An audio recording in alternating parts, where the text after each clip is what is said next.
श्री शिवाय नमस्तुभ्यं भक्तों। श्री शिव महापुराण पंचम युद्ध खंड का 13वां अध्याय। शीर्षक है शिवजी का इंद्र को जीवन दान।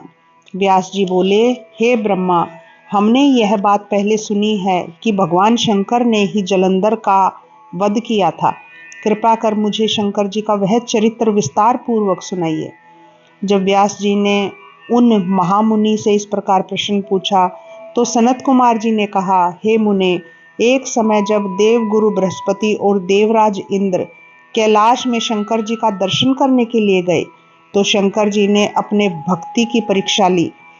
उन जटाजूटधारी दिगंबर ने उनके मार्ग में ही अवरोध कर दिया।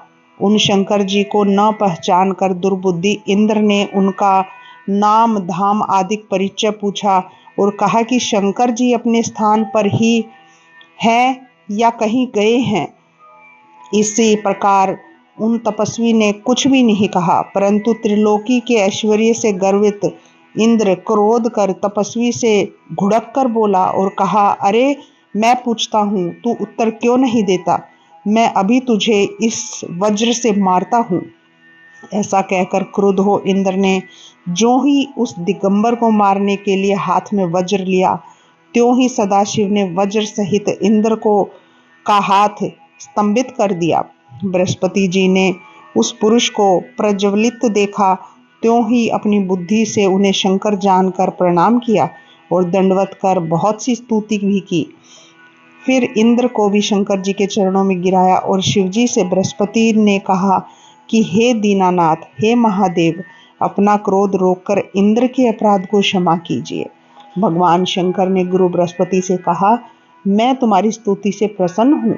तुमने इंद्र को जीवन दान दिलवाया है, इससे मैं अपने वर द्वारा तुम्हें जीव नाम से विख्यात करता हूँ।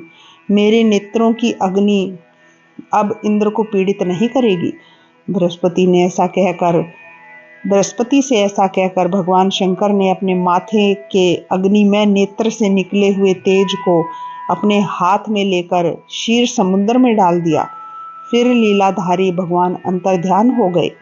इंद्र और बृहस्पति अपने स्थान को चले गए।